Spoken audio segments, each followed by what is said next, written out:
নমস্কার, বাংলার খবরে আপনাদের সবাইকে স্বাগত। প্রধানমন্ত্রী নরেন্দ্র মোদীর বাসভবনে যে হাই প্রোফাইল মিটিং হয়েছিল তাতে সিদ্ধান্ত নেওয়া হয়েছে তৃতীয় পক্ষের নাক গলানো ভারত পছন্দ করবে না বা বরদাস্ত করবে না। 2 নম্বর হচ্ছে পিওকে অর্থাৎ পাক অধিকৃত কাশ্মীর ফেরত দিতে হবে, না হলে পাকিস্তানের সঙ্গে কোনো আলোচনা নয়। পাকিস্তানে যে মোস্ট ওয়ান্টেড জঙ্গিরা রয়েছে তাদেরকে ভারতে প্রত্যার্পণ করতে হবে এবং পাকিস্তান যদি ভুল করে গুলি ছোড়ে তাহলে গোলা ছড়া হবে, গোলা দিয়ে তার জবাব দেওয়া হবে, গুড়িয়ে দেওয়া হবে পাকিস্তানের বাদবাকি যে ডিফেন্স এরিয়া রয়েছে, যে বন্দরগুলি রয়েছে সেগুলি। কড়া বার্তা প্রধানমন্ত্রী নরেন্দ্র মোদী। তারপরে নড়ে চড়ে বসেছে প্রশাসন এবং একই সঙ্গে সেনাবাহিনী 3 প্রধান তারাও আবার নতুন করে ছক কষতে বসেছে। এরপরেই দেখা গেল যে ডিজেএমওর যে মিটিং একেবারে হাই প্রোফাইল, 2 দেশের লেফটেন্যান্ট জেনারেল যারা এই মিটিং করবেন তাদের দেখা গেল যে সময়ের পরিবর্তন হয়ে গেল। দুপুর 12টায় কথা থাকলেও সেটা অজানা কোনো কারণে বিকেল 5টার সময় সেই মিটিং বৈঠক হবে বলে জানা গেল। আবার একই সঙ্গে ভারতের প্রতিরক্ষা দপ্তর থেকে বা বিমান বাহিনী থেকে তাদেরকে গ্রিন সিগন্যাল দিয়ে দেওয়া হয়েছে যে 32টা বিমানবন্দরে প্লেন ওঠা নামা বন্ধ করে দেওয়া হয়েছিল, নিষেধাজ্ঞা জারি হয়েছিল, সেগুলি আবার নতুন করে চালু হতে শুরু করেছে। কোনো রকম আর ঝুঁকি নেই, বিমান আবার স্বাভাবিকভাবে চলাচল করবে এমনটাই বার্তা দেওয়া হয়েছে। পুরো ব্যাপারটা আমাদের কাছে ঘেঁটে আমরা বুঝতে পারছি না যে ঠিক কী হতে চলেছে। একদিকে যদি প্রধানমন্ত্রী এই কড়া বার্তা দেয়, যদি ডিজেএমওর মিটিং নিয়ে এত ছলাকলা হয়, তাহলে আবার পাশাপাশি এই যে 32টা উত্তর পশ্চিম অঞ্চলের যে 32টা বিমানবন্দরকে বিমান ওঠানামা বন্ধ করে দেওয়া হয়েছিল সেগুলিকে আবার স্বাভাবিকভাবে চলাচলের জন্য অনুমতি দেওয়া হলো কেন? এই অনেকগুলি কেন আমাদের এই প্রশ্ন মাথার মধ্যে ঘুরপাক খাচ্ছে। তাহলে কি আমেরিকার যে ফোন, ডোনাল্ড ট্রাম্পের যে ফোন, যে সিজফায়ার অর্থাৎ এই সংঘর্ষ বিরতির যে এখানে একটা সিদ্ধান্ত নেওয়া হয়েছে, সেই সংঘর্ষ বিরতি কি এখন চলতে থাকবে? আরও বেশ কিছুদিন কি এভাবেই চলবে?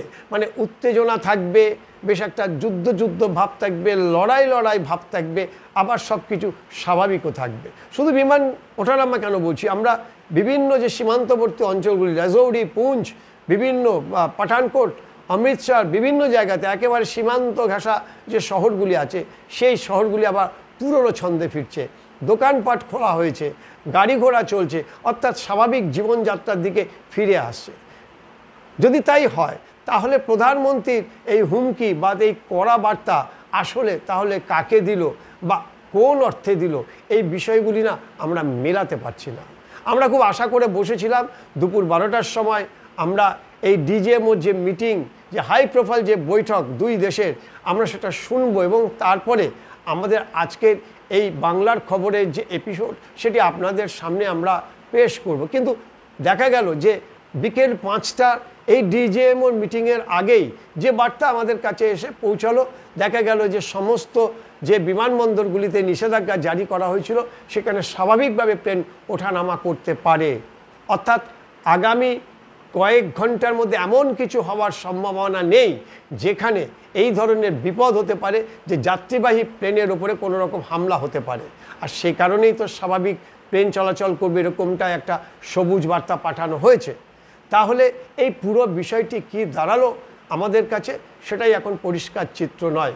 যদিও সীমান্ত অঞ্চলে এখনও সেনাবাহিনী যথেষ্ট সজাগ রয়েছে, সীমান্ত রক্ষী বাহিনীরা সজাগ রয়েছে এবং ভারতীয় প্রতিরক্ষা দপ্তরের সমস্ত রকম প্রস্তুতি তারা নিয়ে রেখে দিয়েছে। আমরা গতকাল যখন শুনছিলাম, যখন ডিজেএমওর যে মিটিং হচ্ছিল বা যখন প্রেস কনফারেন্স হচ্ছিল, তখন আমরা দেখেছিলাম যে সেনাবাহিনী কিন্তু খুব একটা খুশি হয়নি যে এই সংঘর্ষ বিরতির যে সিদ্ধান্ত নেওয়া হয়েছে তাতে কিন্তু যে তারা একটা খুব খুশি হয়েছে এমনটা কিন্তু নয়। তাদের কথাবার্তা বা বডি ল্যাঙ্গুয়েজে বেশ কিছুটা ধরা পড়েছে। আরও বেশ মজার হচ্ছে যে সেনাবাহিনীর তরফ থেকে যে ছবিগুলি পাঠানো হচ্ছে বা দেখানো হচ্ছে, পাবলিক প্রেসকে দেখানো হচ্ছে, সেটা আমরা দেখছি যে স্যাটেলাইট থেকে নেওয়া হয়েছে এবং তারা পুঙ্খানুপুঙ্খভাবে স্যাটেলাইট থেকে ঠিক কোন জায়গাটায় একেবারে গ্রাফিক্স করে ম্যাপ করে তারা দেখিয়ে দিচ্ছে যে কোন জায়গাটায় এই ঘাঁটিগুলি ছিল এবং কিভাবে সেগুলিকে আঘাত করা হয়েছে। অথচ দেখুন আমাদের এই মিডিয়ার ক্যামেরা কত তারা একেবারে আপডেট, কত আপ টু ডেট, একেবারে কোথায় জৈসের ঘাঁটি রয়েছে, কোথায় বিমানবন্দরগুলিকে উড়িয়ে দেওয়া হয়েছে, তারা একেবারে একদম লাইভ টেলিকাস্টের মতো দেখাচ্ছে। ফলে এই যে সংঘর্ষ, ভারত পাকিস্তানের যে সংঘর্ষ কদিন চলল এবং যে যুদ্ধ প্রায় মিডিয়া বাঁধিয়ে ফেলেছিল এবং তারপরে আস্তে আস্তে ধীরে ধীরে যে শান্ত হওয়ার পরিস্থিতি আসছে, এই পুরো ব্যাপারটার মধ্যে আমাদের মাথার মধ্যে ঢুকছে না আসলে কি হতে চলেছে, সরকার কি চাইছে বা আগামী দিনে সরকার কি চাইবে, এর পেছনে কি কৌশল রয়েছে, কি কূটনীতি রয়েছে, এই বিষয়টা আমাদের এই সহজ মাথায় ঢুকছে না। কিন্তু একটা তো আমরা বুঝতে পারছি যে একদিকে আমি হুমকিও দেব, আবার পাশাপাশি আমার দেশের সমস্ত সীমান্তবর্তী অঞ্চল এবং সীমান্ত লাগোয়া যে এয়ারপোর্টগুলি রয়েছে সেগুলিকে স্বাভাবিক ছন্দে প্লেন ওঠানামা করবে। কোথাও একটা যোগসূত্র বা কোথাও একটা গড়বড় নড়বড় এরকম কি কিছু আমরা দেখতে পাচ্ছি? আপনারা কি বলেন?